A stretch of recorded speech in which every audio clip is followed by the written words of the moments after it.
ಬಹುರೂಪಿ ಚೌಡಯ್ಯ, ಅಕ್ರಮಾದೇವಿ, ಅಕ್ಕ ನಾಗಮ್ಮ, ನಾಗರಾಂಬಿಕೆ, ಉರಿಲಿಂಗಿ ಗದ್ದಿ, ಉರಿಲಿಂಗಿಗಳು, ಗಟ್ಟಿ ವಲಯ, ಮಡಿವಾಳ ಮಾಚಯ್ಯ, ಅಡಪದ ಅಪ್ಪಣ್ಣ, ಈಗ ಒಂದಲ್ಲ ಎರಡಲ್ಲ 100 ಜನ ಶರಣರು ಬರ್ತಾರೆ.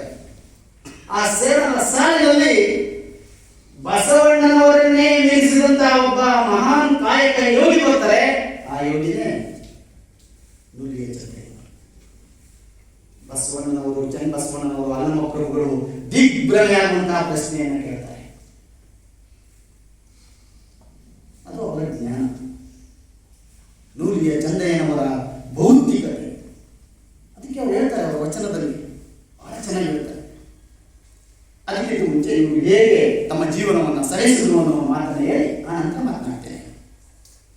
ಹೀಗೆ ವಿಜಯಪುರ ಜಿಲ್ಲೆಯ ಸಿವಣಿಗೆಯಲ್ಲಿ ಹುಟ್ಟಿದಂಥ ಚಂದ್ರಯ್ಯನವರು ತಮ್ಮ ಕುಲಕಸಬನ್ನ ಮಾಡ್ತಾ ಕಲ್ಯಾಣಕ್ಕೆ ಬರ್ತಾರೆ.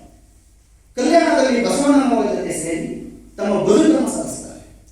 ಸರಿಸಿದ ನಂತರ ಕ್ರಾಂತಿ ಉಂಟಾಗುತ್ತೆ. ಬಹಳ ಜನ ಕ್ರಾಂತಿಕಾರರು ಶರಣರನ್ನ ಕೊಲ್ತಾರೆ. ಅಂತಹ ಸಮಯದಲ್ಲಿ ಒಂದು ಗುಂಪು, ಶರಣರ ಒಂದು ಗುಂಪು ಉತ್ತರ ಕನ್ನಡ ಕಡೆ ಬರುತ್ತೆ. ಆಗ ಶಿವಮೊಗ್ಗ ಜಿಲ್ಲೆಗೆ ಬಂದು ಉಳಿತಾರೆ. ನುಲಿಯ ಚಂದ್ರಯ್ಯನವರು ಶಿವಮೊಗ್ಗ ಜಿಲ್ಲೆಯ ಒಂದು ಭಾಗದಲ್ಲಿ ಉಳಿತಾರೆ. ಅಲ್ಲಿಯೂ ಸಹ ಅವರಿಗೆ ಇರೋಕ್ಕಾಗೋದಿಲ್ಲ. ತದನಂತರ ಅವರು ಈಗ ಚಿಕ್ಕಮಗಳೂರು ಜಿಲ್ಲೆ ಇರ್ತಕ್ಕಂಥ ತರೀಕೆರೆ ತಾಲೂಕಿನ ಅಮೃತಪುರ ಅಂತಕ್ಕಂಥ ಒಂದು ಸ್ಥಳದಲ್ಲಿ ಉಳಿತಾರೆ. ಅಲ್ಲಿಯೂ ಸಹ ಅವರು ಬದುಕನ್ನು ನಡೆಸೋಕ್ಕಾಗುತ್ತಿಲ್ಲ. ತದನಂತರ ಇವತ್ತಿನ ಏನು ನಿಮಗೆ ಕಲ್ಲತ್ತಿಗಿರಿ ಅಂತಕ್ಕಂಥ ಪ್ರದೇಶ ಇದೆ, ಆ ಪ್ರದೇಶದಲ್ಲಿ ಉಳಿತಾರೆ. ಇವರು ಕಲ್ಲತ್ತಿಗಿರಿಗೆ ಬರೋದಕ್ಕಿಂತ ಮುಂಚೆ ಅಮೃತಪುರದ ಒಂದು ನಂದಿ ಗ್ರಾಮ ಅಂತ ಅನ್ನುವ ಕಡೆ ತಮ್ಮ ಬೆತ್ತ ಮತ್ತು ಜೋಳಿಗೆಯನ್ನು ಬಿಟ್ಟಿದ್ದಾರೆ. ಅದಕ್ಕೆ ಅಧ್ಯಯನ ಮಾಡಬೇಕಾಗಿದೆ.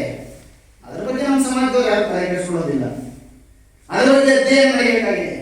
ಇವತ್ತಿಗೂ ಅಲ್ಲಿ ಜಾತ್ರೆ ನಡೀತಾ ಇದೆ. ಕುಲಬಾಂಧವರು ಎಷ್ಟು ಜನ ನಡ್ಕೊತಾ ಇದ್ದಾರೆ ಅಲ್ಲಿಗೆ ಗೊತ್ತಿಲ್ಲ. ನಿಮ್ಮ ಸಂಸ್ಕೃತಿಯನ್ನು, ಸಂಪ್ರದಾಯವನ್ನು ನಿಮ್ಮ